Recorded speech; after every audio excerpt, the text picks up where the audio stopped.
I'm going to do a review on my Generac XT8000E.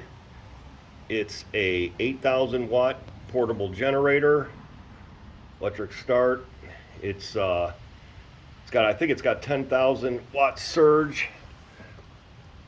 The 240 outlet, got a couple of 110s. The thing with Generac, you have to plug this in for a couple hours every so often to charge the battery for the electric start. My electric start hasn't worked in about a year. I've had this 4 years.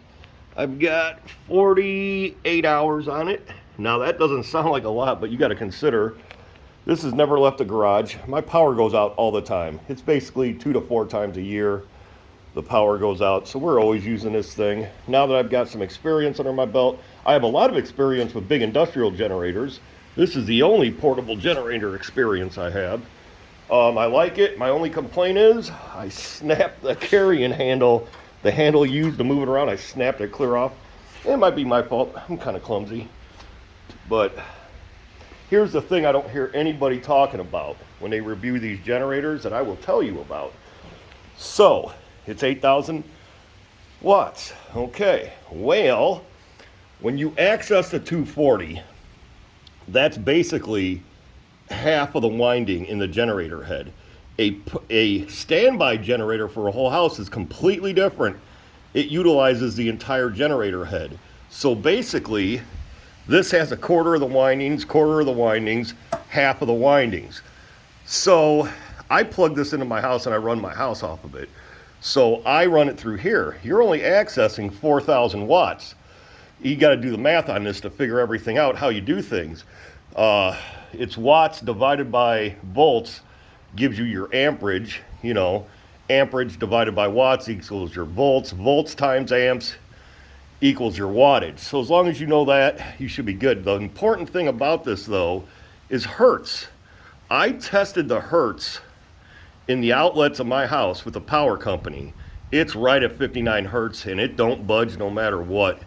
I ran this in the house for about 10 minutes with the voltmeter in the plug, and I watched the hertz as things were kicking on and off, and it's like a real steady 60 hertz, which is great. What that means is you can run medical equipment, which I've done, and you know, your Wi-Fi router, all your expensive flat screens. I haven't had a problem yet. It does not like the microwave. I ran my microwave twice off of this thing, and a couple months later, I had to buy a new microwave. When you engage the microwave, it makes a really, sounds a little funny. I went ahead and used it anyways, and that was a mistake. However, the very cool thing is I have a really small central air. I have a 2-ton unit, high efficiency, and if I shut everything off and just run a couple lights and a TV and a router, I run my central air off of this, which is to me amazing from a portable generator. I made this plug here. This plugs into the generator. This plugs into my transfer switch in the garage, and this is kind of a homemade transfer switch I made. Here's the plug. This runs my welder and acts as my transfer switch for the house. So I got a 50 amp circuit here and one in the house. I isolate from the grid in the house, and that's how I just leave the generator with the exhaust pointed out in the garage, and I just ran it today. Our power is just out today again for 3 hours, so it was running. The main reason is I have a sump pump and, you know, freezer downstairs. And what you could do is, if you need to draw all the juice and you need everything plugged in, what I do sometimes is when I plug this into the transfer switch for the house, what you can do is I'll run an extra extension cord from here, maybe to the freezer downstairs. If your powers are only out for a couple hours, you don't even have to do that.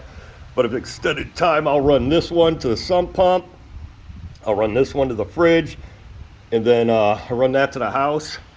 And it'll definitely power your furnace in the winter. Most furnaces, you got to check all your amperage ratings, your power draws, blah, blah, blah. Once you figure out the math, you'll be all good. But so far, so good. I've changed the oil in it a couple times. Starts right up. I've had to pull start it the last couple times. I didn't keep up on my battery maintenance. These batteries go bad so easily. If you don't keep up on them constantly, they'll just go bad. That thing's only 4 years old, and I'm charging it now, but I doubt it works. Probably needs a new battery. But I just wanted to go over a quick overview. I would give this a huge thumbs up, and also do that to my video, please. Doesn't cost you anything, it's free. But you know, 48 hours later, had it for 4 years, ran all kinds of stuff off it. It's never left this garage though. I don't carry it around nowhere. I don't let anybody borrow it. I got a really good deal on it. They price matched Home Depot at Lowe's. Lowe's had it for $1,300. I ended up getting it for $1,000 at Lowe's. I went to Home Depot to buy it and they were out of stock. Went to Lowe's and $1,000, so pretty good deal. This is the carbureted model. And long times, if you have to store it, get non-ethanol fuel. It's the ethanol. My buddy's got almost his exact generator. It's only a year older, and he doesn't use his near as much as I use mine. And I've already rebuilt his carb twice because the ethanol just eats right through it and it starts leaking. So if you can, get non-ethanol fuel if you have to store it. But for me, I use it so often because our power is constantly going out that I haven't had that problem. But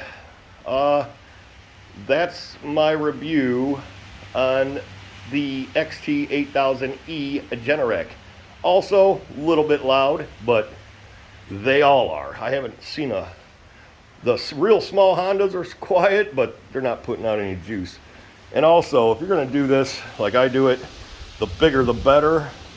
Just make sure your hertz are constant, the frequency, before you plug any expensive electronics into it. This one, I can tell you, is safe. I've tested it and used it and blah, blah, blah. But that is my review. Please like and subscribe. Later.